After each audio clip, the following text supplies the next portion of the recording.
À moins de 10 km d'Essia, chef-lieu de département dans la région du Haut-Sassandra, les populations dans toutes leurs composantes ne retiennent pas leur bonheur de savoir que Brocquois compte parmi les localités en Côte d'Ivoire où l'accès à l'eau potable est une réalité. Et mieux, un château d'eau trône dans le village avec majesté.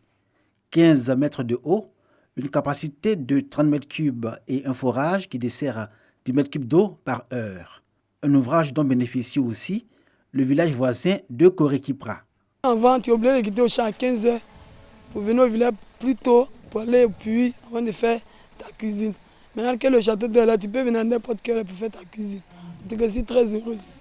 Désormais, l'eau est de qualité.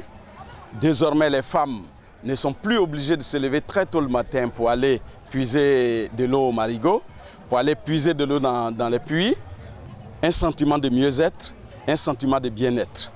L'histoire du château d'eau de Brocquois commence en janvier 2008, date de la pose de sa première pierre. 8 années plus tard, les travaux de construction de l'ouvrage sont achevés.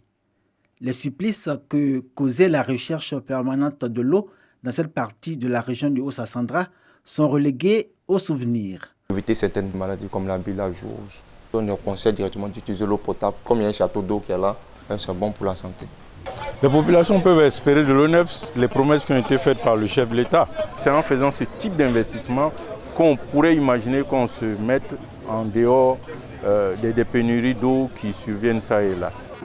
Sur la place publique de Brocquois, le ministre de l'Hydraulique, Laurent Tchagba, et sa délégation sont reçus par les populations et les chefs coutumiers des deux villages bénéficiaires du château d'eau.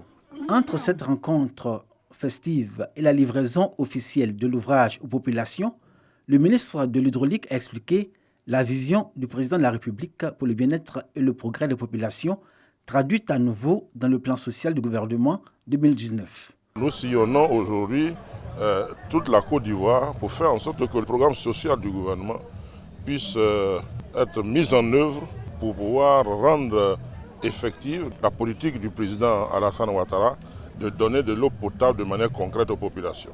Le château d'eau de Brocquois va porter le nom de Boun Boabré, ministre du Plan et du Développement au début des travaux de construction de l'ouvrage. Le ministre Laurent Tchagba l'a annoncé aux populations.